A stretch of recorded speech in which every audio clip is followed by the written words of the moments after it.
Number 16 के start में Stirling युद्ध पूरी करके जब वापस आ रहा होता है तो वो देखता है कि ईस्टर्न रीजन की स्टेट्स में बहुत बुरे हालात हैं।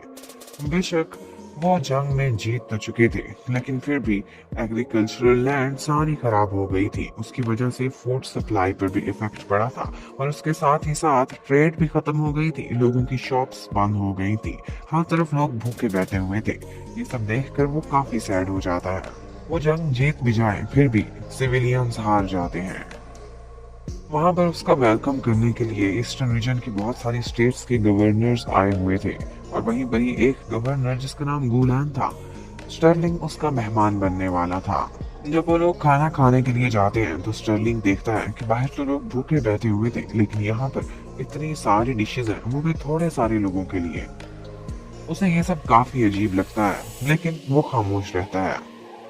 उसके बाद वो सारे लोग मिलकर खाना खाते हैं और वहाँ का गवर्नर गुलेन बार बार स्टर्लिंग की तारीफ करता है कि उसने जिस तरह से सेंट्रल आर्मी को यूज करते हुए ऑर्क्स को इस एरिया में हराया है, ये सब कुछ बहुत रिमार्केबल है।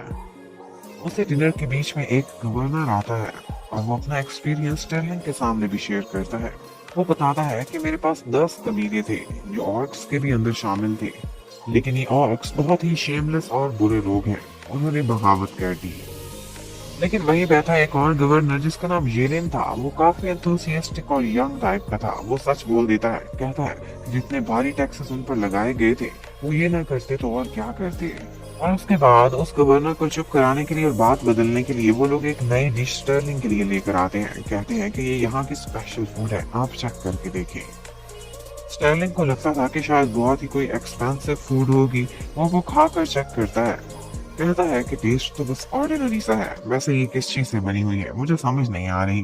तो यहाँ पर जब स्टर्लिंग को पता चलता है कि इस फूड के इंग्रेडिएंट्स में से ऑर्क्स का ब्रेन शामिल है, तो ये सुनकर उसकी हालत खराब हो जाती है। उसे लगता है कि वो भी वॉमिट ही कर देगा।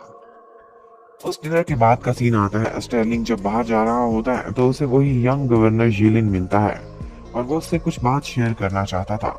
वो स्टर्लिंग से कोई बात अकेले में करना चाहता था। वो थोड़ा हेजिटेट था, लेकिन स्टर्लिंग सुनने को तैयार था। वो गवर्नर जेलिन उसे फार ईस्ट के सारे हालात के बारे में बताता है। यहाँ पर बहुत सारे गवर्नर्स थे और ज्यादातर करप्शन में शामिल हैं, बहुत ज्यादा टैक्सेस लेते हैं, लेकिन आगे उनकी गवर्नमेंट को कुछ भी नहीं पहुंचाते थे। और साथ ही साथ उन्होंने सैलरीज में भी घपले किए हुए थे। उन्होंने इतना पैसा कमाया था कि जब वो यहाँ से जा रहे होते हैं तो उनके पास सोने के बने हुए कैरेजेस और डायमंड बार्स भी होते हैं। ये सब सुनकर स्टर्लिंग बहुत हैरान होता है। उसे सोचा भी नहीं था कि इस रीजन में इतनी करप्शन होगी। येलेन ये भी बताता है कि बाकी गवर्नर्स तो एक तरफ, लेकिन ये गुलान और उसके सारे साथियों का भी बिल्कुल यही हाल है। एक ऑफिसर जिसका नाम ग्रेसिया था, उसे गुलान पर शक था कि वो करप्शन कर रहा है। उसने उसे अपने घर में ही अरेस्ट कर लिया था। उसके खिलाफ सारे सबूत इकट्ठे करके वो सेंटर में पहुंचाना चाहता था, लेकिन इन्होंने उस ग्रेसिया को ही मार डाला। उस ऑफिसर को मार दिया है और अब ये खुद मजे कर रहे हैं। जेलिन कहता है कि ये सारा कुछ मैं आपको इसलिए बता रहा हूँ क्योंकि मैं एक गवर्नर तो हूँ, मैं ये सब कुछ कर सकता हूँ, लेकिन मैं एक इंसान भी हूँ, ये मैं नहीं भूलता।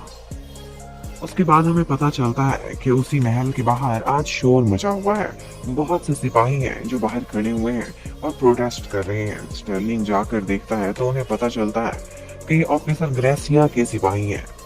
वो चाहते थे कि गुलान उनसे बाहर आकर मिले, उनके ऑफिसर ग्रेसिया को उनके हवाले कर दे। उन्हें लगता था कि गुलान ने ग्रेसिया को कैद किया हुआ है। वो कहते हैं कि हम प्रोटेस्ट करेंगे और यहीं पर ही बैठे रहेंगे, लेकिन हम कोई ऐसी गलती नहीं करेंगे जो कानून के खिलाफ हो।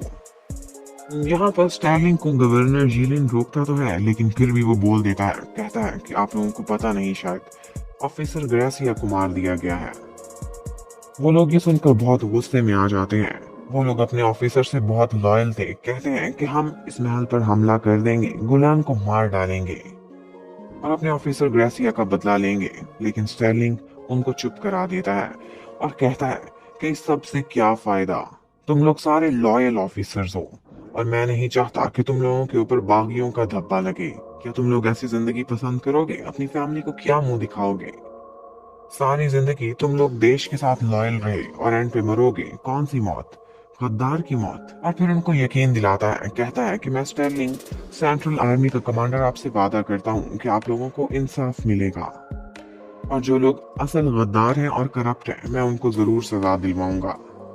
वो लोग बहुत नाइस थे। वो सारे सिपाही स्टर्लिंग की बातों पर यकीन करते हैं और उससे वादा लेने के बाद खामोशी से वहां से चले जाते हैं।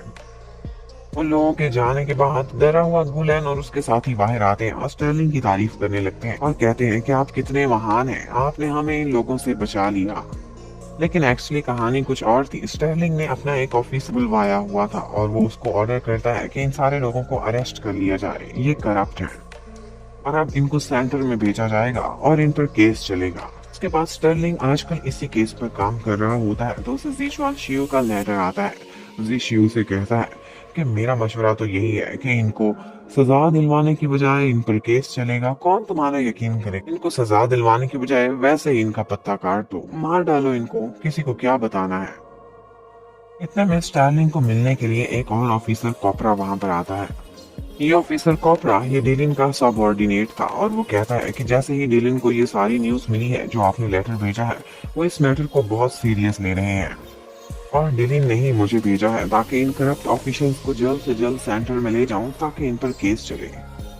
स्टर्लिंग ऑफिसर कॉपरा को एक लेटर देता है जिसमें वो सारे सबूत थे जो उन करप्ट ऑफिसर्स के खिलाफ उसने इकट्ठे किए थे और वो कोर्ट में पेश करेंगे, इससे उनके केस को हेल्प मिलेगी। और साथ ही साथ वो उन सारे करप्ट ऑफिसर्स को भी उसके साथ भेजने का ऑर्डर कर देता है। स्टर्लिंग कहता है कि अब पता नहीं इन लोगों को सजा मिलेगी या नहीं, लेकिन मैंने अपनी तरफ से पूरी कोशिश की है।